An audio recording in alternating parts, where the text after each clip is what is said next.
Hello everyone. Amrita AEL entrance exam കഴിഞ്ഞ് ഒരുപാട് പേര് എൻ്റെ കമൻറ്റ് ബോക്സിൽ ഡൗട്ട് ചോദിക്കുന്നുണ്ട്. BSc നഴ്സിങ്ങിന് ഇത്ര മാർക്ക് ഉണ്ടെങ്കിൽ കിട്ടുമോ, എത്ര മാർക്ക് വേണം, എത്രയായിരിക്കും കട്ട് ഓഫ് മാർക്ക് വേണ്ടത്, ന്യൂക്ലിയർ മെഡിസിൻ എത്ര മാർക്ക് വേണം, അങ്ങനെ ഓരോ കോഴ്സിനും സെപ്പറേറ്റ് എത്ര മാർക്ക് വേണമെന്ന് കമൻറ്റ് ബോക്സിൽ ഇങ്ങനെ ചോദിച്ചുകൊണ്ടിരിക്കുന്നുണ്ടായിരുന്നു. അപ്പോൾ ഞാൻ ഈ വീഡിയോയിൽ ഓരോ ക്യാമ്പസിലും എത്ര സീറ്റ്സാണ് ഓരോ കോഴ്സിനും അവൈലബിൾ ആയിട്ടുള്ളത് എന്ന് പറയാം. അപ്പോൾ തന്നെ നിങ്ങൾക്ക് നിങ്ങളുടെ എക്സാം എഴുതി ഒരു ഇത് വെച്ചിട്ട് ചാൻസ് ഉണ്ടോ എന്നുള്ളത് നിങ്ങൾക്ക് അറിയാൻ പറ്റും. പിന്നെ AEL കോഴ്സിലൂടെ നിങ്ങൾക്ക് അമൃതയിൽ അഡ്മിഷൻ കിട്ടിയില്ലേ, വേറെ ബെറ്റർ ഓപ്ഷൻ എന്താണെന്ന് ഞാൻ ലാസ്റ്റ് പറയുന്നുണ്ട്. നിങ്ങൾ എന്ത് ചെയ്യണം ഇനി ഒരു കോഴ്സ് ഓപ്റ്റ് ചെയ്യാൻ എന്നുള്ളതൊക്കെ ഞാൻ ഈ വീഡിയോയിൽ പറയുന്നുണ്ട്. അപ്പോൾ തീർച്ചയായും നിങ്ങൾ സ്കിപ്പ് ചെയ്യാതെ വീഡിയോ കംപ്ലീറ്റ് കാണാൻ ശ്രമിക്കുക.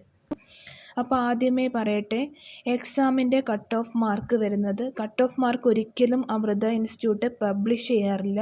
ലാസ്റ്റ് ഇയർ വരെ നടന്നതിൽ ജസ്റ്റ് അവർ റാങ്ക് ലിസ്റ്റ് മാത്രമേ പബ്ലിഷ് ചെയ്യാറുള്ളൂ. നമ്മൾ ഓൾറെഡി PSC എക്സാമോ വേറെ എക്സാമോ ഒക്കെ എഴുതുമ്പം ഇത്ര മാർക്കിന് മേലെ ഉള്ളവർക്ക് ചാൻസ് ഉണ്ട് എന്ന് പറയും. പക്ഷേ ഇവിടെ അങ്ങനെ ഒരു കാര്യം പറയാറില്ല. ജസ്റ്റ് അവർ റാങ്ക് ലിസ്റ്റ് പബ്ലിഷ് ചെയ്യാറാണുള്ളത്.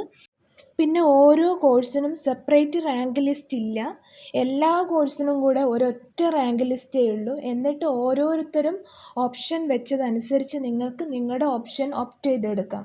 അങ്ങനെയാണുള്ളത്. അപ്പം നിങ്ങൾക്ക് ആദ്യത്തെ ഒരു 1000 റാങ്കിനുള്ളിൽ വന്നവരാണെങ്കിൽ, ഒരു എക്സാമ്പിൾ പറയാണ്, അപ്പോൾ അതിൽ നല്ല മാർക്കുള്ളവർക്ക് BSc നഴ്സിങ്ങിന് പോകേണ്ടവർക്ക് അവർക്ക് ആ കോഴ്സ് ഓപ്റ്റ് ചെയ്യാൻ പറ്റും. പിന്നെ ന്യൂക്ലിയർ മെഡിസിന് പോകുന്നവരാണെങ്കിൽ അങ്ങനെ ആ കോഴ്സ് ഓപ്റ്റ് ചെയ്യാൻ പറ്റും. അങ്ങനെ അപ്പം റാങ്ക് ലിസ്റ്റ് ഒന്നിച്ചാണ് വരിക. അപ്പോൾ അതിൽ ഫിൽട്ടർ ചെയ്ത് ഓരോരുത്തരും ഫിൽട്ടർ ഔട്ട് ചെയ്ത് കോഴ്സ് ഓപ്റ്റ് ചെയ്യുകയാണ് ചെയ്യുന്നത്. ഓൾറെഡി അപ്ലിക്കേഷൻ്റെ ടൈമിൽ നിങ്ങൾ ഓപ്റ്റ് ചെയ്ത കോഴ്സ് മാത്രമേ നിങ്ങൾക്ക് സെലക്ട് ചെയ്യാൻ പറ്റുള്ളൂ. അല്ലാതെ പിന്നെ സെലക്ഷൻ മാറ്റാനൊന്നും പറ്റില്ല. വൺസ് റാങ്ക് ലിസ്റ്റ് പബ്ലിഷ് ചെയ്യുന്ന സമയത്ത് അഡ്മിറ്റ് കാർഡ് കിട്ടിയ ആ സെയിം പോലെ തന്നെ മെസ്സേജോ അല്ലെങ്കിൽ ഇമെയിലായിട്ടോ മെസ്സേജ് വരുന്നതാണ്.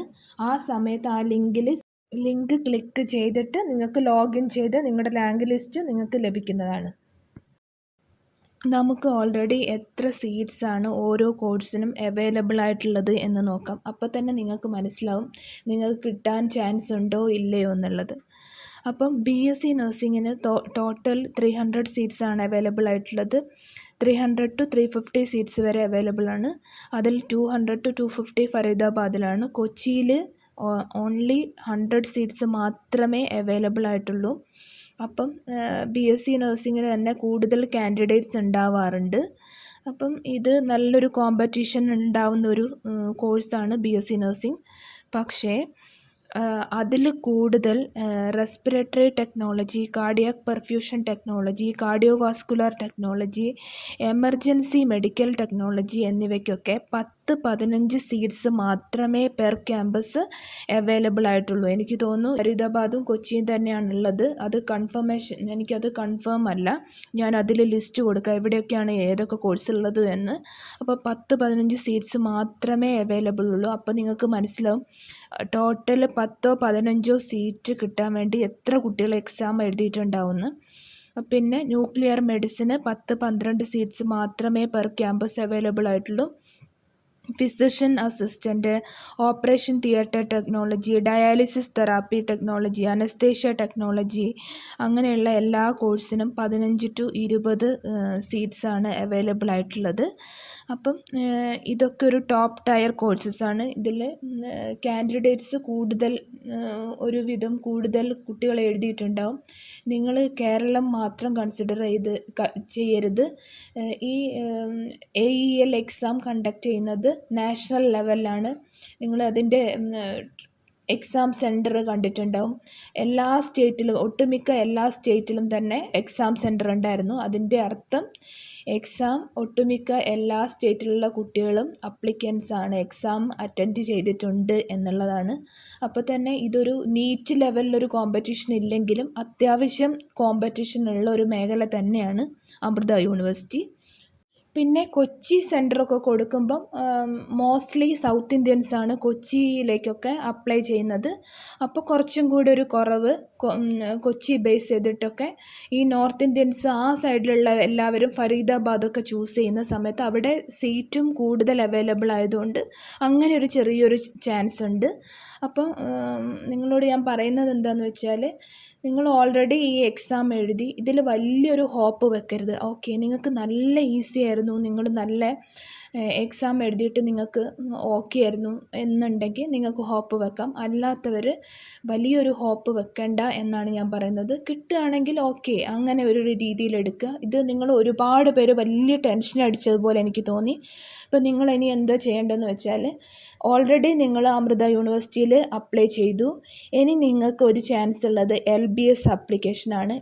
അമൃത യൂണിവേഴ്സിറ്റിയിലേക്ക് കിട്ടാൻ AELലൂടെ മാത്രമേ ചാൻസ് ഉള്ളൂ. ഞാൻ പറഞ്ഞത് LBS ആപ്ലിക്കേഷനിലൂടെയാണ് കേരളത്തിൽ എല്ലാ കോഴ്സുകൾക്കും, അതായത് ഹെൽത്ത് അലൈഡും നഴ്സിംഗ്, BPharm അല്ലാത്ത എല്ലാ പാരാമെഡിക്കൽ കോഴ്സസിനും ജോയിൻ ചെയ്യാൻ നിങ്ങൾക്ക് കേരളത്തിലേക്ക് അഡ്മിഷൻ നടക്കുന്നത്.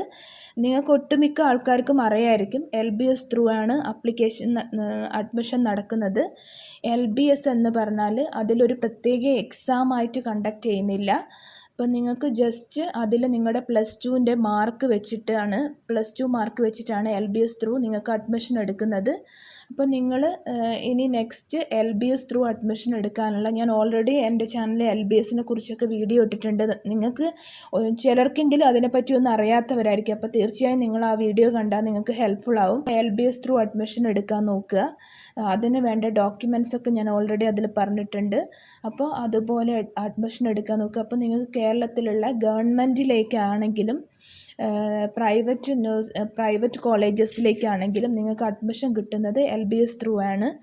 അപ്പോൾ +2 സയൻസ് കഴിഞ്ഞ് നിങ്ങൾക്ക് ഓൾറെഡി നല്ല മാർക്കുള്ള, അതായത് ഫിസിക്സ്, കെമിസ്ട്രി, ബയോളജിക്കൊക്കെ നല്ല മാർക്ക് സ്കോർ ചെയ്ത കുട്ടികളാണെങ്കിൽ നിങ്ങൾക്ക് നല്ല ചാൻസ് ഉണ്ട് ഗവൺമെൻറ് സീറ്റ്സൊക്കെ കിട്ടാൻ വേണ്ടി. പിന്നെ അല്ലെങ്കിൽ നല്ല പ്രൈവറ്റ് കോളേജസിൽ നിങ്ങൾക്ക് ഓപ്റ്റ് ചെയ്യണമെങ്കിൽ അങ്ങനെ ചെയ്യാം. ഇനി മാർക്ക് ഒരുവിധം കുറഞ്ഞവർക്കാണെങ്കിലും LBS ത്രൂ ചാൻസ് ഉണ്ട്. പിന്നെ അല്ലാത്തവർക്ക് മാനേജ്മെൻറ്റ് കോട്ട വഴി ഡയറക്റ്റ് കോളേജിലൂടെയോ അല്ലെങ്കിൽ അവർ PNC MAC അവരുടെ അസോസിയേഷൻ, മാനേജ്മെൻറ്റ് അസോസിയേഷൻ വഴിയൊക്കെ ജോയിൻ ചെയ്യാവുന്നതാണ്. അപ്പോൾ ഞാൻ ഓൾറെഡി അതിനെക്കുറിച്ചൊക്കെ എൻ്റെ ചാനലിൽ വീഡിയോ ഇട്ടിട്ടുണ്ട്. LBS ആപ്ലിക്കേഷൻ എങ്ങനെയാണ് കൊടുക്കേണ്ടത്, ഡോക്യുമെൻറ്റ്സ് എന്തൊക്കെയാണെന്നുള്ള വീഡിയോസൊക്കെ ഇട്ടിട്ടുണ്ട്. അപ്പോൾ നിങ്ങൾ ഒരു കാര്യത്തിലൂടെ മാത്രം ട്രൈ ചെയ്യാതെ പല വഴിയിലൂടെ നിങ്ങൾ ട്രൈ ചെയ്യുന്നത് നിങ്ങൾക്ക് ബെറ്റർ കോഴ്സ് ഓപ്റ്റ് ചെയ്യാനുള്ള ഒരു ചാൻസ് ആയിരിക്കും. അപ്പോൾ നിങ്ങൾ ഈ AEL മാത്രം പ്രതീക്ഷിക്കരുത്. അടുത്തത് നിങ്ങൾ LBSന് വേണ്ടിയിട്ടുള്ള എല്ലാ ഡോക്യുമെൻറ്റ്സും റെഡിയാക്കുക, അതിന് അപ്ലൈ ചെയ്യാനുള്ളത് ശ്രമിക്കുക. അപ്പോൾ എൻ്റെ ചാനൽ തീർച്ചയായും സപ്പോർട്ട് ചെയ്ത് സബ്സ്ക്രൈബ് ചെയ്താൽ ഫ്യൂച്ചർ കരിയർ ഗൈഡൻസിന് എൻ്റെ ചാനലിലൂടെ നിങ്ങൾക്ക് ഒരുപാട് ഹെൽപ്ഫുൾ ആയിട്ടുള്ള വീഡിയോസ് കാണാവുന്നതാണ്. അപ്പം please like, share, subscribe my channel. Thank you for watching.